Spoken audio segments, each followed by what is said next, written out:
지난 한 주는 유럽 출장을 가게 되어 일주일 내내 프랑스와 독일에 머물렀습니다. 출국하는 날 인천공항에 일찍 도착하여 라운지에서 브런치를 먹었습니다. 왜 그런지 평소 아침을 잘 안 챙겨 먹는데도 살찌는 이유를 아직 잘 모르겠습니다. 오랜만에 찾은 인천공항. 면세점에 온 김에 그동안 사고 싶었던 카메라 광각 렌즈를 구입했습니다. 앞으로 영상이 조금 더 업그레이드 되길 바라며 투자했습니다. 이렇게 출장 전 라운지에 오면 유럽의 기름진 음식들에 대비해서 라면으로 MSG 양념을 제 위벽에 코팅을 한번 꼭 해줍니다. 간만에 유럽으로 향하는 비행기를 타고 있으니까 아주 오래전 제가 20대 때 영국 런던으로 1년간 어학연수를 갔던 기억이 떠올랐습니다. 제가 학교를 졸업하고 모 회사에서 계약직으로 일했었는데 제가 가고자 하는 길과는 조금 다른 길이어서 그만두게 되었습니다. 돈 쓸 시간도 없이 야근에 주말에도 일하던 곳이라 그때 모은 종잣돈 500만원 가지고 유럽 배낭여행을 알아보고 있었습니다. 그런데 여행을 준비하다 보니 여행이 아닌 어학연수로 급하게 방향을 틀게 되었습니다. 그 이유는 1년간 어학학원을 끊으면 300만원 정도였었고 또 학생 비자가 나오는데 런던에서 제가 1년간 어학연수 공부하면서 아르바이트를 한다면 생활비를 벌 수 있으니 충분히 생활이 된다는 판단이었습니다. 그때 제 나이가 27살이었는데 부모님은 취직을 해야 하는데 갑자기 무슨 어학연수냐며 반대를 하셨지만 제 고집을 꺾을 수는 없었습니다. 결론부터 말씀드리자면 1년의 외국 생활은 제게 아주 큰 도움이 되었습니다. 젊어서 고생은 사서 하라는 말이 맞는 것 같습니다. 아는 지인 하나 없이 무작정 강행한 영국행 비행기. 살인적인 물가와 우울한 날씨 덕에 꽤 힘들었지만 그때 1파운드가 거의 1,900원 정도 했으니 지금 1,500원 했을 때보다 상대적인 물가가 훨씬 비쌌습니다. 버스비만 해도 한 번 탈 때 4,000원에서 5,000원 정도 했던 것 같습니다. 도착한 지 한 달이 지나자 제가 가지고 있던 돈이 모두 바닥이 났고 그때부터 아르바이트를 시작했습니다. 새벽같이 일어나서 시내에 있는 잡센터라는 일용직 소개하는 곳에 가서 일을 소개받았습니다. 그날 청소나 학교 배식, 설거지 등을 배정받아서 하기 시작했는데 아침 점심에 일을 하고 저녁에 학원을 다니는 생활을 계속했습니다. 집에 오면 거의 10시 가까이 됐었고 아침 7시에는 일터로 나갔습니다. 물론 힘든 생활이었지만 좋은 경험들을 쌓을 수 있었던 것 같습니다. 주중엔 일하면서 생활비를 벌고 주말엔 박물관이나 관광지 등을 돌아다니며 해외 생활을 나름 즐기며 살았습니다. 처음으로 방을 구하다 보니 방 하나 구하는 게 그렇게 힘든지 처음 알았고 가뜩이나 영어도 못하는데 방을 구하다 보니 전화카드를 몇 장씩 계속 구입해야 했습니다. 그렇게 전화카드 5장 정도 쓰고 나니 그들이 하는 얘기가 조금씩 들리기 시작했던 신기한 경험을 하기도 했습니다. 조금 말을 알아들을 수 있게 되자 일용직이 아닌 정규 아르바이트를 구했습니다.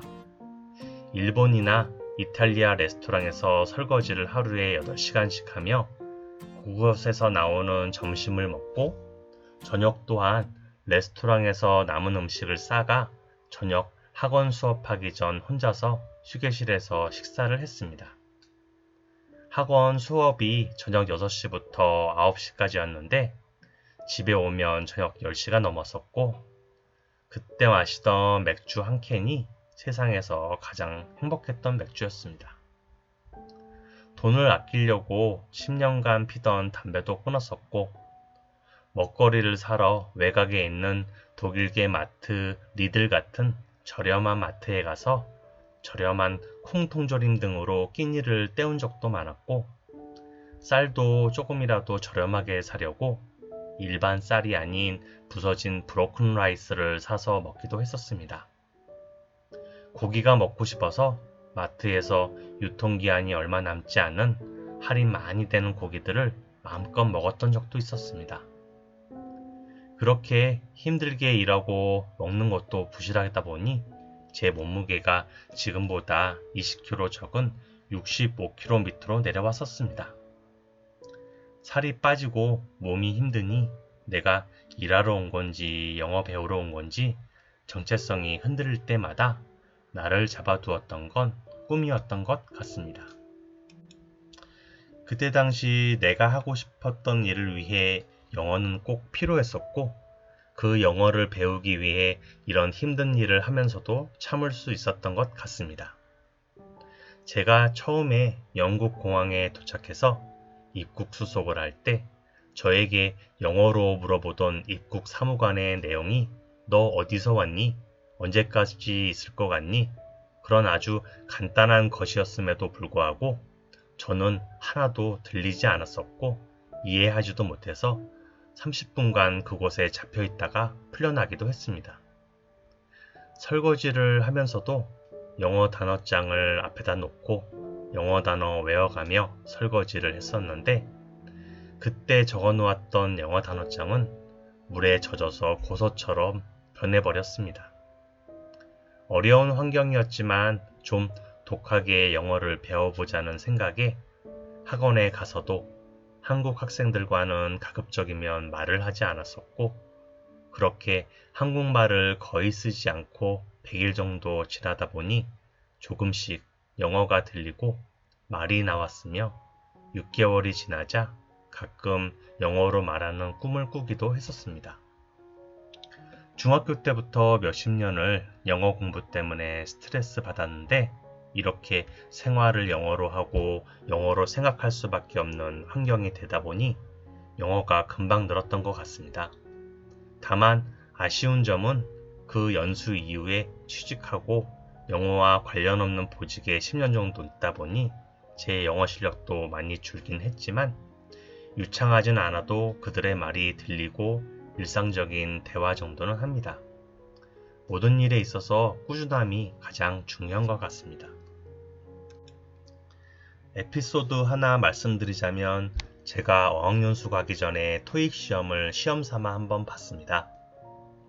영국 간 지 한 달 정도 돼서 어머니와 통화를 하다가 하시는 말씀이 너 영어 시험 400점 나왔는데 잘 본 거니?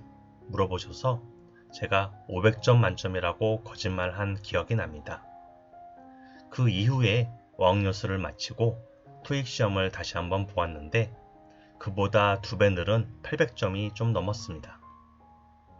또 그때 그렇게 열심히 아르바이트 하면서 모은 돈으로 유럽 배낭여행을 하고 돌아왔습니다. 한 달 넘게 버스를 타고 런던에서부터 네덜란드, 체코, 오스트리아, 헝가리, 이탈리아, 프랑스들을 돌아다니며 세상 구경을 하였고, 그때의 경험으로 지금도 어디든 잘 모르는 곳도 혼자 잘 돌아다니고 있습니다. 지금 맡은 업무에 영어가 꼭 필요한 일인 걸 보면 그때 나의 고생이, 나의 노력이 헛되지 않았구나 하는 생각이 듭니다. 그때 그렇게 어둡고 칙칙했던 기억의 런던이었었는데 몇 년 전 출장으로 찾은 런던은 너무나 햇살 가득한 멋진 곳으로 변해 있었습니다. 젊어서 고생은 사서 한다고 하는데 그런 고생을 다시 하고 싶은 생각은 없지만 젊다면 또 꿈이 있다면 꼭 한번 해보시길 바랍니다. 그때 계약직으로 일하고 어학연수 가느라 취직은 남들보단 좀 늦게 했지만 저에게는 없어서는 안 될 소중한 1년이었고 20대 때 가장 잘했던 일을 꼽으라고 한다면 주저없이 저는 영국 어학연수를 꼽을 것 같습니다. 여러분들도 하고 싶으신 일이 있으시다면 또 꿈이 있으시다면 도전해 보시길 바랍니다. 저도 27살에 타지로 힘들게 일하면서 영어 공부를 했고 또 지금 40 중반이 돼서 하고 싶은 유튜브를 하고 있습니다. 새로운 도전에 망설이지 말고 힘차게 도전하시기 바랍니다. 그때의 힘들었던 경험이 지금의 나를 만들듯이 지금의 고된 노력은 언젠가 따뜻한 보상으로 돌아올 거라 확신합니다. 영상 시청해 주셔서 감사드리며 재밌게 보셨다면 구독, 좋아요 부탁드립니다.